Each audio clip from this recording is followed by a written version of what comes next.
Okay, Rob. Okay, this is the 132nd scale IAR 81 Charlie. It's an indigenous Romanian fighter from World War II. Who makes it? Made by Special Hobbies. Okay. And the model, all Special Hobby kits are very, very similar in that they are very difficult kits to work with for several reasons. One, there are no pins and circles to align the parts on any of their parts.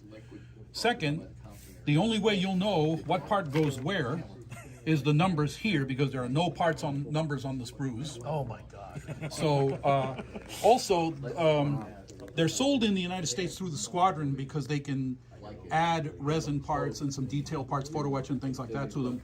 But unfortunately, none of those parts fit. You really got to work the kit to get anything to fit on this model or any of the Special Hobby models. I don't advise the model to be done by avid modelers or even modelers with some experience. They need a lot of work and a lot of patience. A lot of patience. One of the very big problems that I had with this particular model is the engine detail, in that the cowling, according to the instruction sheet, is built around the engine after you build the engine and put it in mount. The problem is nothing of the cowling fits over the engine. So I had to hone out, I built the whole cowling. Yeah. And I see where you sanded it. I honed out the entire cowling, and it took me, with a Dremel tool, the entire length of the John Wayne movie, The War Wagon.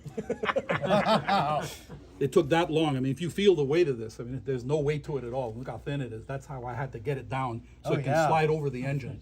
And even with that, I would expect it to be like twice the weight. I had to really streamline a lot of the tops of the rocker covers on the engines and stuff so that I can get the scratch-built wiring and plumbing and the harnesses to get them to fit. The exhausts on the engine are made from resin, and they are singular pipes that go into a branch for each side, and none of them fit. You had to cut them, trim them, shape them. The holes at the end of the pipes are not included, they're just flat, so I had to bore out the holes and clean them out so they would look realistic. The Fowler flaps were a nightmare, because the problem was each one of the guides that's in the wing that actually attach to the flaps, the instructions tell you to attach them to the flaps and then fit the assembly into the wheel, into the flap well. Well, it doesn't work that way. So I had to separate them, trim them down, fit them into the flap well first, and then put the flaps on them.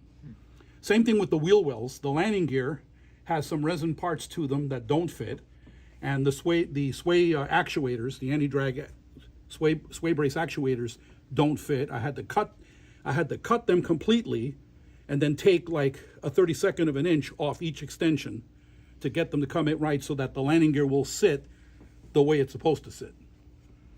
Wow. Another problem of fitting was the air filter on the bottom of the engine there. That's completely made of resin, and it's oversized. I had to sand it down and then re-engrave using a number 11 blade to put all the detail back into the filter. The cockpit, I must say, was a fabulous piece of engineering. It's all done in resin and photo etch parts. That gun sight there at the top of the instrument panel has got 6 parts to it. Wow. And I tell you, it was a nightmare to put together. But once you put the details together, and once you actually get it done, it comes out really nice. Is the gun sight itself the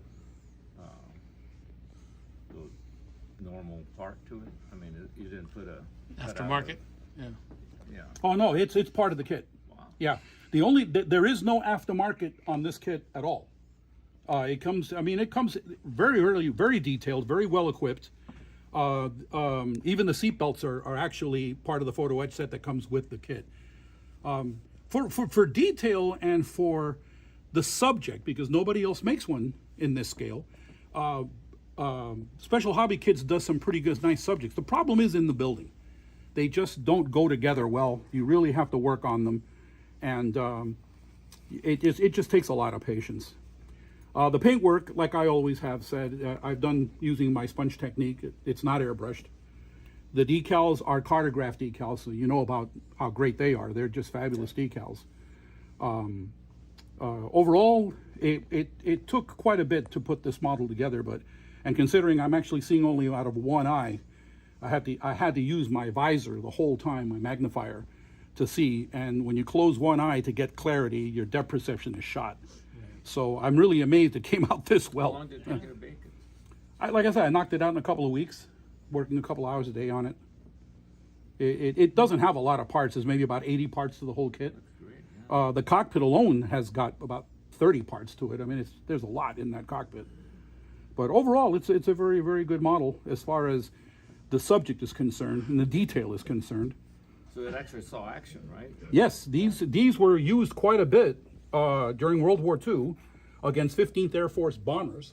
In fact, 2 squadrons attacked the bombers over Ploesti, or around Ploesti, on the August 1st raid, Operation Tidal Wave. Performance-wise, it's not a very fast airplane. Top speed was only 300 miles per hour. The airplanes had to literally dive down from a higher altitude to catch up to the B-24s after the B-24s dropped their bombs. But the weaponry is all German. These are all MG-151 20-millimeter cannons and MG-17 7.9 millimeter machine guns. The engine is a Romanian design. It is not a copy of a BMW engine, and it has a very, very unusual pushrod valve train system that causes a lot of drag, and it causes a lot of problems with putting out. It uses up a lot of energy, so it loses a lot of performance. The engine only had like 680 horsepower. So yeah. Is this a pitot tube? That's the pitot tube, yeah. Okay. And it's actually, for some reason, the Romanians painted their pitot tubes in stripes. The instruction sheet, other than, you know, the fact that you have to look back and forth to look at the numbers and stuff like that, it's actually quite good. In the engine, since the engine is all separate cylinders, separate rocker covers and everything, they do a nice job of saying, you know, start here first, then go here. Do this first, then do this. You know, so it is, that's pretty good. So And I then- take it the gun sight was probably a Revy gun sight? Yes, German Revy? thank you. Yes, that is a German Revy gun sight, a Revy C. Yeah. Yep.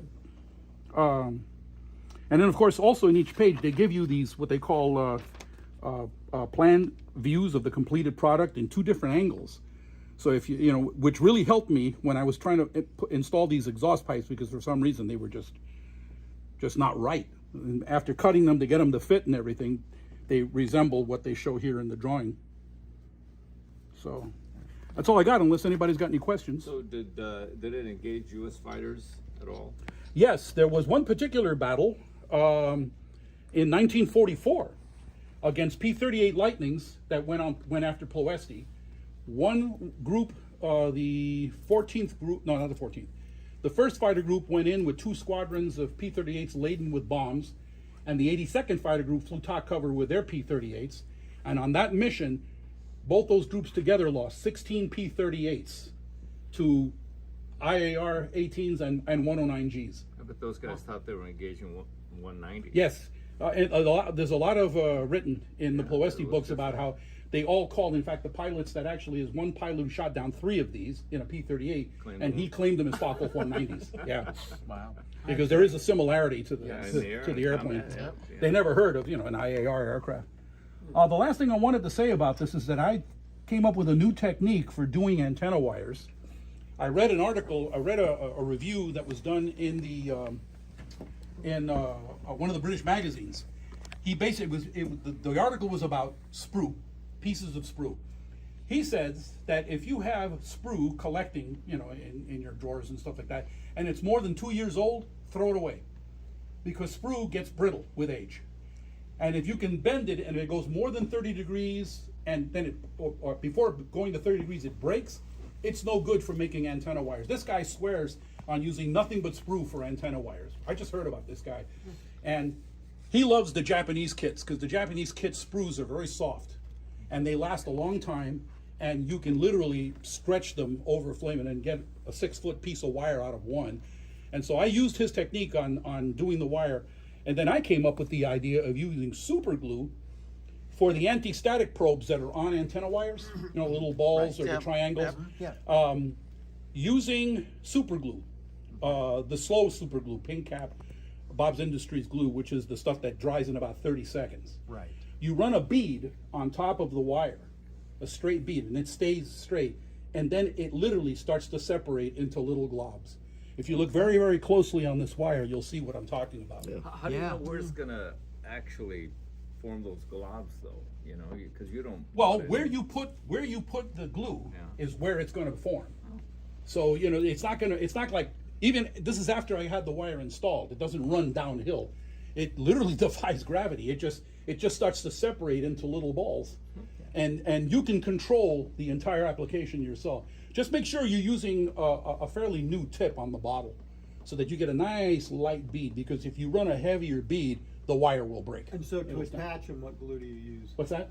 To attach the antenna Ah, wire. to attach the wire, I use regular Testors model glue. Okay. What I do is I attach it to the front, and I get the length of wire that I want cut, attach it to the antenna mast, and then lay the wire on top of the vertical stabilizer.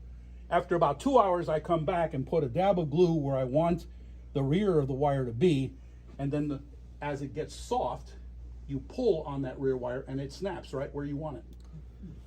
And you won't have any residue, no glue stains, no nothing. And then within about 4 or 5 hours, you then do the super glue technique for the anti-static. I just use Piece. super glue with a accelerator. Yeah. And then snip off the. It's okay. That's just, That's what most I rarely use super glue at all. I'm a real believer in using Testors model glue. I've used it for 60 years, and it works just fine. I've always liked it. I have to say I'm real reluctant to change. Old school model. I'm an old What, school you modeler. are? I'm an old school modeler. I'm a real believer as an ex-aircraft mechanic. If it isn't broke, don't fix it. And that's Rob Otero. OT.